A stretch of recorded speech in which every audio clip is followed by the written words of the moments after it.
Ang susunod na programa ay rated G. Ito ay pwede sa lahat ng manonood.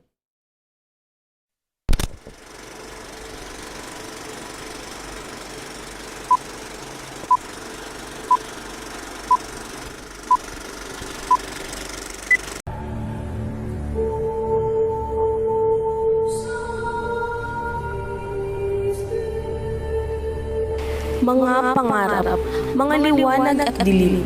Sa kapanahunan ng kadiliman, marahil ay maraming nagdurusa. Maraming nagtatahimik ngunit napapahamak. Oo, naninirahang takot at paghihinagis. Hihintayin ko ang araw na itong lahat ay lilipas. Malayo sa kabiguan at pang-aapi. Kayong mga kalaban ko, mga dayuhan, huwag niyo akong salingin. Loli Tanger.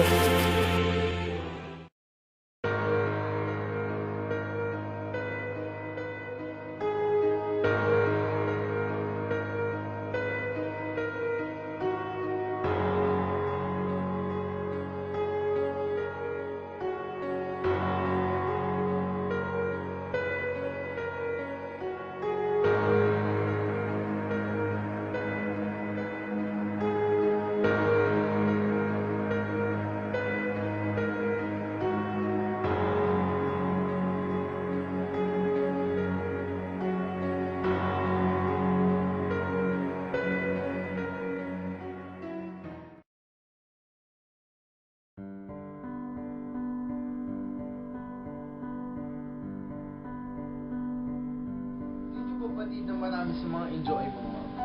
Ngunit Padre Damaso, hindi niyo ba batid na nasa tahanan kayo ng isang Indio? Maaari mong masaktan si Kapitan Tiago, tama ba ako? Matagal na pinapalagay ni Kapitan Tiago na hindi siya isang enjoy. Inuulit ko, wala nang makakatalo pa sa amang mga ng mga enjoy. Mga kaibigan, aking kinagagalak na ipakilala sa inyo ang dahilan ng salo-salong ito. Ang anak ng nasira kong kaibigan, Don Crisostong Ibarra, kararating lamang galing Europe.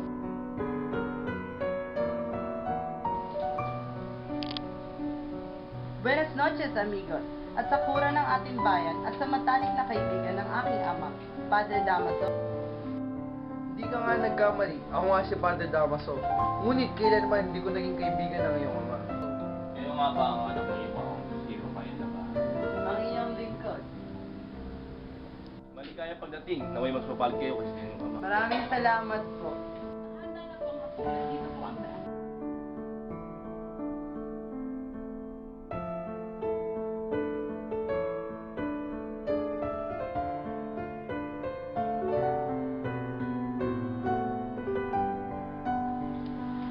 Stupido! Wala ka bang mga mata?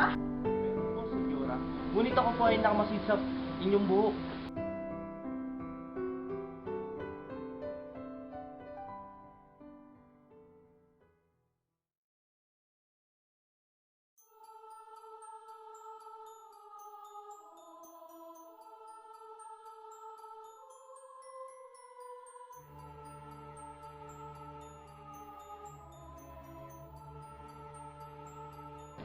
Senyor Ibarra, Teniente, sinulat niyo naman po ako. Mag-ingat kayo, baka mangyari sa inyo nangyari sa inyo. Hindi kami nalaman tungkol sa aking ama. Maaari mo bang ito? Wala ba kayong nalalaman? Sa pagkakaalam ko, namatay ang inyong ama sa loob ng bilangguan. Sa bilangguan? Nakakulong po ang aking ama? Hindi kaya kayo'y nagkakamali? Ngunit hindi ako maaari magkamali. Ang inyong ama ay namatay sa bilangguan. Si Rafael Ibarra, siya ay pinagbintangan na ere at pilibstero ni Padre Damaso. Maaari mo bang ikwento sa akin ang buong pangyayari? Bakit po siya nakulong, Teniente? Noon ay mayroong isang kastilang mangmang at masamaang ugali na naging kolektor ng buwis. Nang siya'y nangolekta, minsan siyang napagkatuwaan ng mga bata. Ba't hindi siya marunong magbasa? Para saan pa yung dala niyang lapis? Ha! Tigil-tigilan niyo ako. Nakita ni Ibarra na sinasaktan ng kolektor ang mga bata. Ngunit sa hindi inaasahang pangyayari, namatay ang kolektor dahil sa pagkatulak nito. Wag po! Maawa po!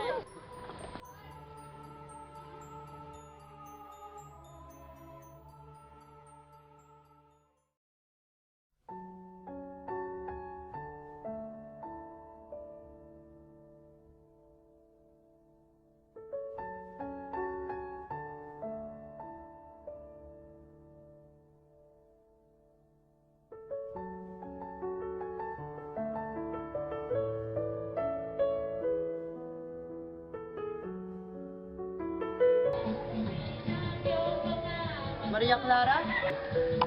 Crisostomo. Kailan nakalimutan mo na ata ako? Sigurado ako marami kang nakilalang babae sa bansang pinuntahan mo. Maaari ba kitang makalimutan? Araw at gabi, ikaw ang aking iniisip. Ikaw talaga, Crisostomo. Hindi kita nakalimutan.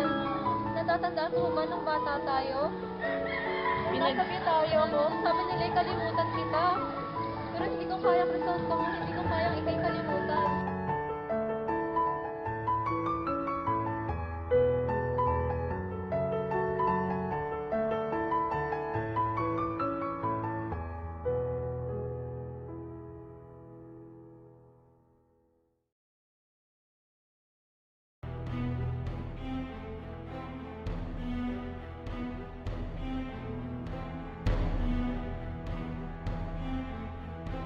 Wala, napakasaya naman ito. Oo nga, bagong game pa nga tayo. Tingnan mo nga, may buhok pa ang mga boto, may mga bahid pa ng dugo. Sa aking tinukay, 2 araw ko pa lamang napatay. Pinahukay na sa akin para ilipat sa sinugan ng mga chino. Ngunit, simula na walang ilaw, nahihirapan siya. Ako kaya, itinapon ko na lang sa ilaw. Ano? Ibig mong sabihin na ibinahukay ng isang tao para ilipat lang sa sementero ng mga kasalanan?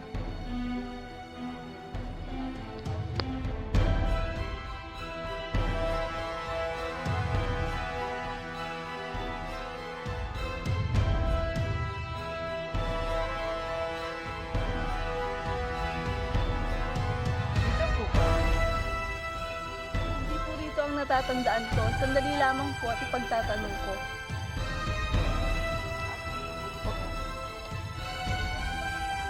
Ang malaking po. Yung malaking krus, sinunog ko na yun. Ano? Bakit mo nagawa yun? Napagkutusan lang po ako ng isang kura. Anong ginawa mo sa bangkay? Sinabi sa akin ng kura na ilipat ang bangkay. At ginawa mo naman? Huwag po kayong magalit, senyor, dahil mabigat ang bangkay, kaya tinapungan sa ilog.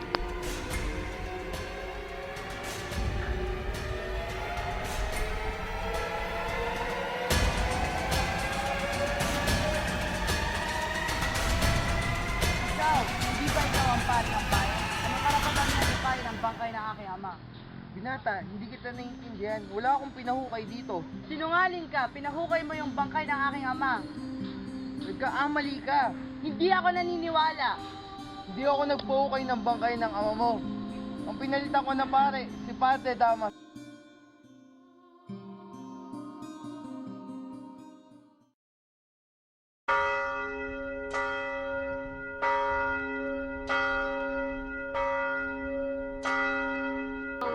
Magpahinga muna tayo, Crispin. Well, makita mo yung buwan, kuya. Sa 2 piso, bakit ba? Nais kong bayaran mo ang sinasabi nilang ninakaw ko. Ha? Sira ka ba? Kahit 1 taon akong magtrabaho, hindi ko mababayaran yun. Ngunit wala talaga akong ninakaw, kuya. Wala talaga akong ninakaw, kuya. Natatakot akong malaman ni inay. Tahan na, Crispin. Hindi rin naman maniniwala si inay. Tahan na. Basilio, may muntakan 2 week dahil sa hindi tamang pagpatunog ng kampana. At ikaw, Crispin, hindi ka maaaring umuwi hanggang hindi mo sinasauli ang ninakaw mo. Ngunit wala po talaga akong ninanakaw. Sisinungaling ka ba? Kuya, tulungan mo ako! Papatayin nila ako! Pagbigyan nyo na po kami, matagal na po namin hindi nakikita ang aming inay.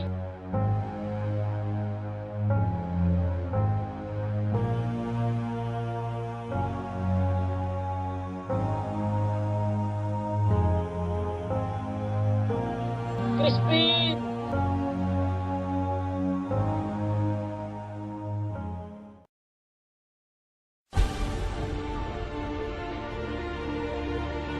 Tao po? Tao po? Sino po yan? At ano po ang kakay niyo? Nasaan po ang kura? Gusto ko sana siyang makausap. May sakit ang kura. Para saan ba ito? Hindi pa kasi umuwi ang anak ko si Crispin. Crispin? Kung ganon, ikaw ang ina ng magnanakaw. Sabay matapos magnakaw ng batang yun, ay tumakas rin. Inutusan pa nga ako ng mga kura na magpunta sa kwarto at magsumbong.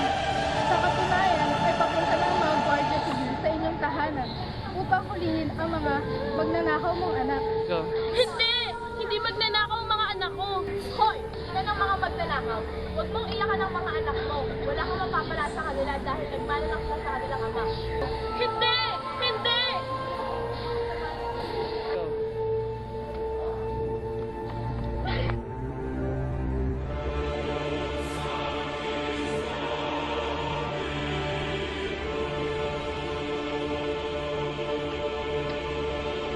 Ikaw ba si Sisa?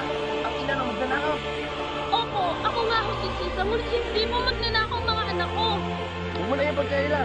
Kung ayaw mong lumalaban ang sitwasyon, sabihin mo na kung saan mo italago si Crispin. Senyor, ilang araw ko na po hindi nakakita si Crispin. Sabi mo gano'n. So, uli mo na lamang ang pera nila ko yun. Senyor, kahit pa minsan nagugutom ang mga anak ko, hindi nila magagawang magnakaw. Iniwala kayo, Senyor. Sinungaling. Pero kung yan yung gusto mong pamakarin.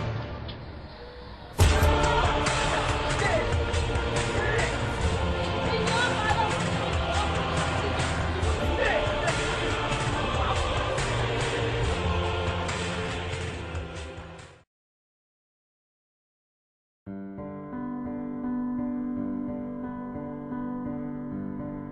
Mahal ko, nagustuhan mo ba ang pagkakagawa ng paaralan? Siyempre naman, mahal ko.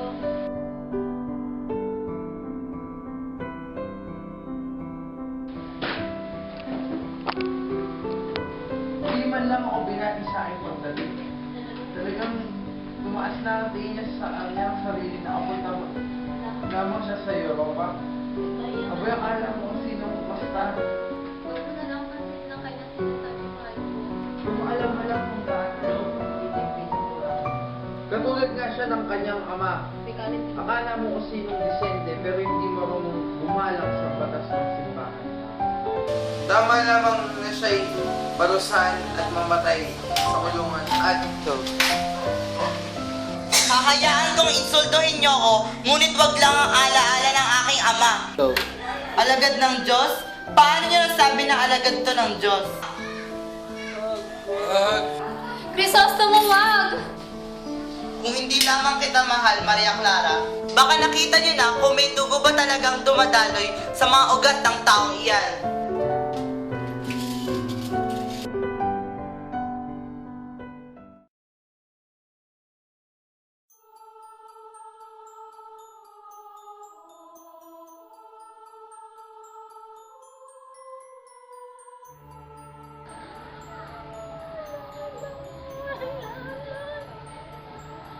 Mga Guardia Civil!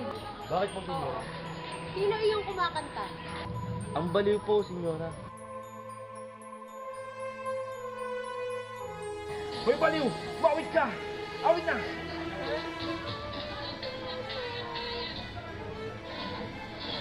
Magaling, Guardia Civil. Maaari ka lang umalis. Masusunod po, Senyora. Ay, baliw! Sinong baliw?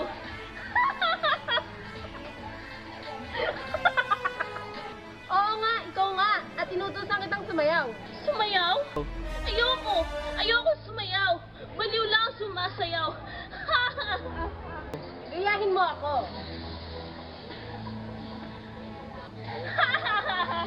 Sumasayaw ang matandang baliw.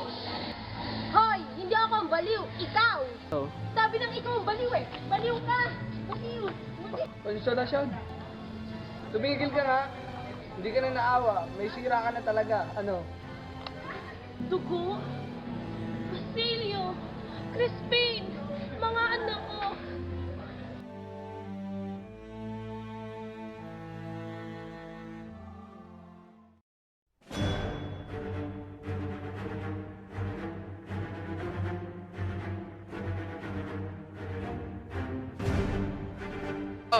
Pwe, ang papangit naman ang dumadaan. Hoy, Labatera! Kami bang pinariringgan mo? Bakit? Natamaan ka ba, ha? At anong sinabi mong labandera? Baka gusto mong plansyahin ko yung kulot mo buhok. Go! Hoy, matandang mangkukulam. Akala mo kung sino ka maganda? Anong sinabi mo? Gusto mong mag-toast tayo? Pwede bang tumigil kayong dalawa? Para kayong mga bata. Alferez, sabihan mo nga yung asawa mo mukhang mangkukulam. Kung hindi ka lang isang babae. Oh.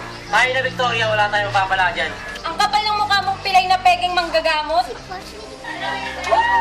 Bakit hindi mo man lamang hinamon ng Alferez na iyon? Mukha ba akong may laban sa kanya?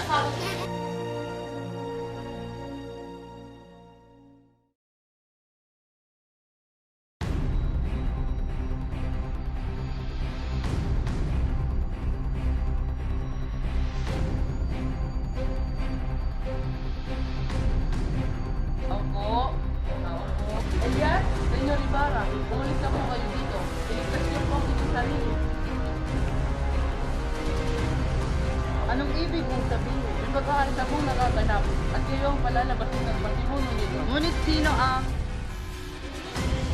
Ano pa ba ang dapat kong gawin? Ihanda po ninyo ang mga papeles at sunugin ang mga ito. Magtungo kayo kahit saan. Yung hindi nila kayo masusundan. Alam ko pong mahirap ang basta-basta na lamang umalis sa bayan na ito. Ngunit wala na pong ibang paraan. Salamat kay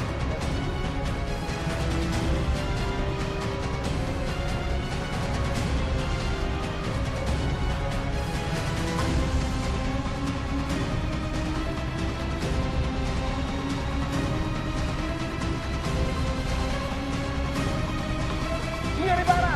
Okay, tumaka! Arestado ka! Sumama ka sa amin!